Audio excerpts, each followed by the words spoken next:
Hello dear students,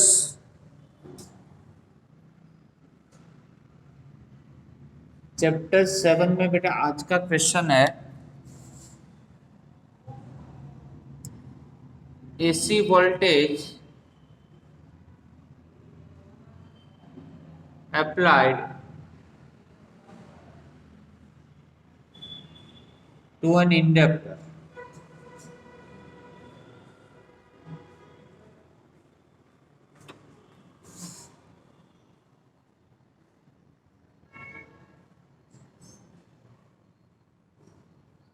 and draw a graph.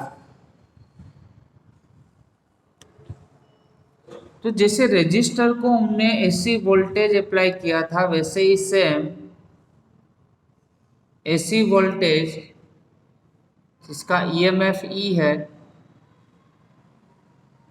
में inductor को apply करना है। ये इंडक्टर है, मतलब इन शॉर्ट इन कोइल है, कोई कोइल है। एल इंडक्टर को हमने एसी वोल्टेज अप्लाई किया है। So AC voltage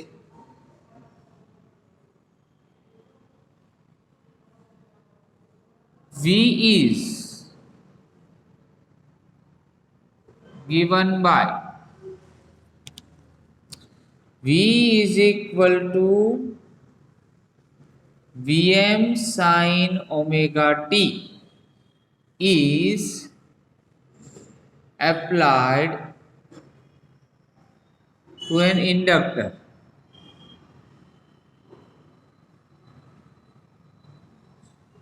So the formula of inductor is V is equal to L di by dt.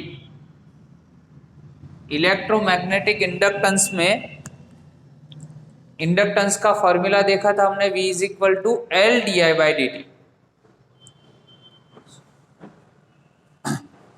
अभी V की वैल्यू हमारे पास है, V is equal to a Vm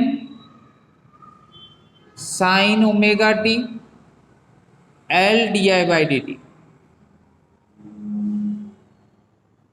चलो L di by dt को लेफ्ट हैंड साइड लेके आते, ये हो गया यहाँ पे राइट हैंड साइड। L को नीचे जाने देते, so di by dt is equal to Vm by L into sine omega T, right. चलो इसमें से डी आई को सब्जेक्ट बना दे, तो यहां पे हो जाएगा Vm by L into sine omega t into d T. अभी देखो यहां पे डी आई है, मतलब करंट का डिफरेंशियल फॉर्म है, और यहां पे टाइम का डिफरेंशियल फॉर्म है। दैट मीन्स हम दोनों साइड पे इंटीग्रेशन अप्लाई कर सकते हैं। So applying integration on both side. So applying integration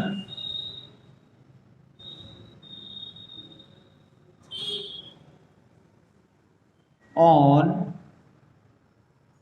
both sides। चलो इस साइड पे इंटीग्रेशन अप्लाई करें तो क्या होगा, डी आई। अभी इस साइड पे इंटीग्रेशन अप्लाई करेंगे तो v m by l into हो जाएगा sine omega t into d t. चलो यहाँ पे कोफिशिएंट 1 तो होता ही है साथ में, तो 1 का इंटीग्रेशन आई के रिस्पेक्ट में करेंगे तो आंसर मिलेगा आई। इस टर्म में Vm बाई एल आपको कांस्टेंट मिलेगा, और साइन ओमेगा टी का इंटीग्रेशन होता है माइनस कोस ओमेगा टी, और ओमेगा टी का फिर से आप इंटीग्रेशन में डिफरेंशिएशन करोगे तो वो डिनोमिनेटर पार्ट में आएगा, ठीक है।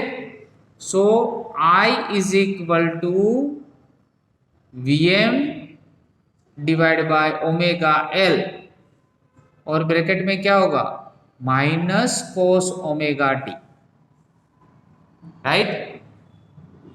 अभी माइनस कोस ओमेगा टी को अगर साइन फंक्शन के फॉर्म में लिखना है तो हम एज पर मेश रूल ऐसे लिख सकते हैं omega T minus pi by two. आप omega T minus pi by two करोगे तो आपको माइनस कॉस ओमेगा टी ही मिलेगा। ठीक है, तो ये पूरा जो टर्म है वो कौन से टर्म में आ गया, साइन फंक्शन के फॉर्म में आ गया। ठीक है,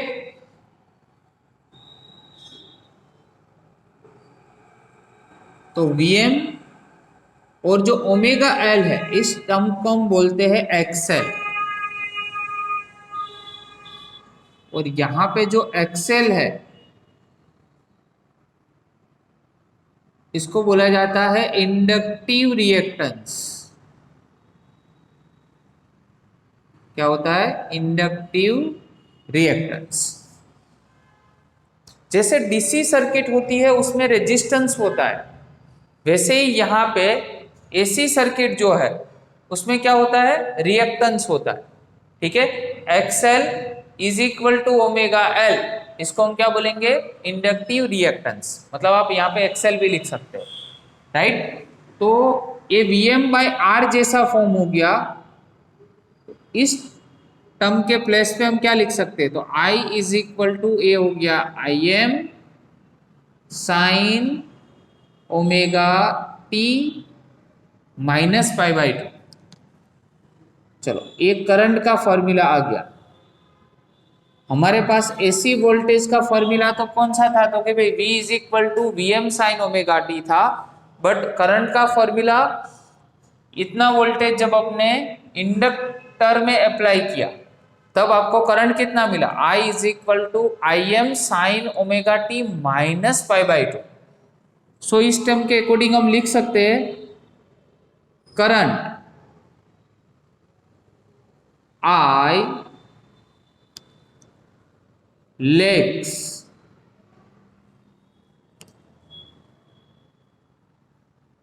by voltage, lags voltage by pi by 2।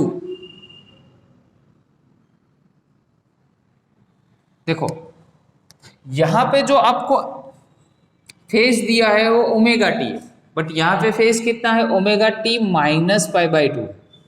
मतलब करंट वोल्टेज से पाई बाई टू जितना पीछे है, लेग्स का मीनिंग होता है उतना पीछे है। ठीक है, तो I lags voltage by pi by two.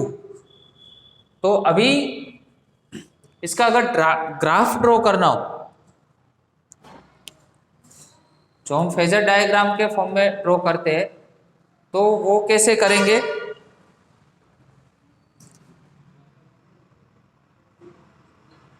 So graph of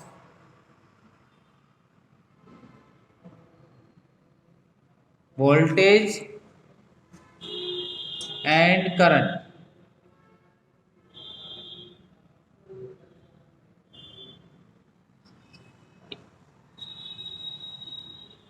तो फर्स्ट ऑफ ऑल आपको वोल्टेज और करंट का ग्राफ, तो वोल्टेज सोर्स तो हम फुल अप्लाई करते हैं, मतलब यहाँ पे क्या लिखेंगे, ओमेगा टी। चलो, वोल्टेज सोर्स तो एसी के फॉर्म में होता है, जो ये पॉजिटिव हाफ साइकिल और यहाँ पे ए नेगेटिव हाफ साइकिल। ठीक है, ये हो गया 0, ये हो गया पाई, और यहाँ पे 2 पाई आप लिख सकते हो। ठीक है, चलो ये हो गया वोल्टेज। अभी देखो करंट है वो कितना पीछे है वोल्टेज से, तो पाई बाई 2 जितना पीछे है।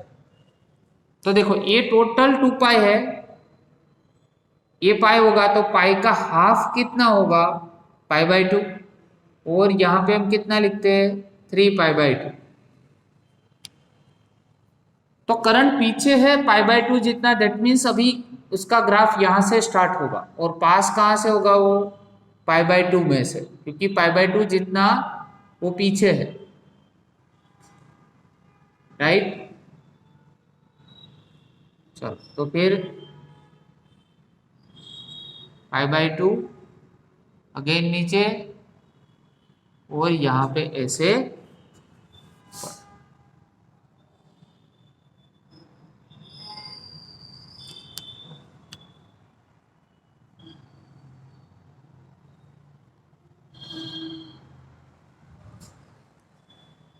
तो देखो इस तरह से होगा। मान लो कि यहाँ पे मैं दो आपको थोड़ा प्रैक्टिकली इम्प्लीमेंटेशन समझाता हूँ कि जो रेड मार्कर है मेरी वो वोल्टेज है और ये ब्लू मार्कर जो है वो करंट है। अभी दोनों के बीच में अगर मैं ऐसे रखूं, मतलब ये जो है वो इसको फॉलो कर रही है, बट थोड़ा मैं ऐसे शिफ्ट कर दूं, मतलब दोनों के बीच में कुछ फेज डिफरेंस है। अभी फेज डिफरेंस कितना है इसमें, तो π/2 जितना फेज डिफरेंस है, इसलिए ये वोल्टेज होगा उससे करंट थोड़ा पीछे चलेगा। कितना पीछे चलेगा, तो π/2 फेज पे वो पीछे चलेगा। ठीक है, तो इस तरह से होगा कि अगर ये वोल्टेज है और ये करंट है तो दोनों में डिफरेंस होगा। अगर ये यहाँ पे शिफ्ट होगा तो ये यहाँ पे होगा, बट दोनों में फिक्स π/2 जितना तो फेज डिफरेंस रहेगा ही, उसमें कोई भी चेंजेस नहीं होगा। इसलिए ये ग्राफ थोड़ा यहाँ पे डाउन साइड ड्रॉ करेंगे। ठीक है, चलो तो अभी यहाँ पे भी जैसे हमने रजिस्टर में शो किया था वैसे ही सेम यहाँ पे भी शो करते हैं। चलो यहाँ पे क्या लेंगे, ω/t1 लिया था हमने फेज, एक यहाँ पे ड्रॉ कर दो, ये वोल्टेज का बन जाएगा। अभी करंट का कहाँ से लेना पड़ेगा, नीचे से, एक रेफरेंस यहाँ से ले सकते हो। ठीक है, तो ये बन गया आपका वोल्टेज, राइट, V। चलो यहां पे क्या बन गया, करंट I। ये दोनों के बीच में फेज डिफरेंस कितना होगा, π/2 जितना, तो ये 90 का, राइट। चलो ये रेफरेंस लाइन जो है अपनी, उससे अगर ये फॉर्मूला हमें निकालना है तो ये वोल्टेज का तो फॉर्मूला कितना था, तो कि भाई V = Vm sin ω/t1, right. और ये जो फॉर्मूला है वो करंट का होगा, वो कितना होगा, I = Im sin ω/t minus π/2 के फॉर्म में होगा, क्योंकि इतना पीछे चल रहा है। ठीक है, तो ये हो गया उसका फेजर डायग्राम।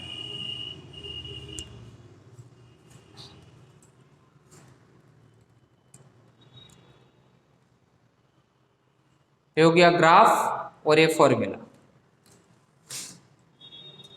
तो ऐसी वोल्टेज जब हम इंडक्टर को अप्लाई करते हैं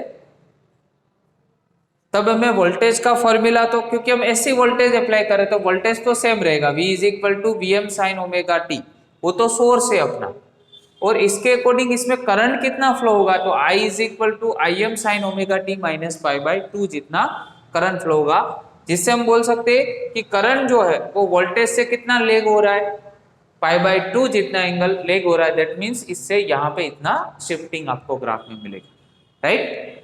थैंक यू वेरी मच।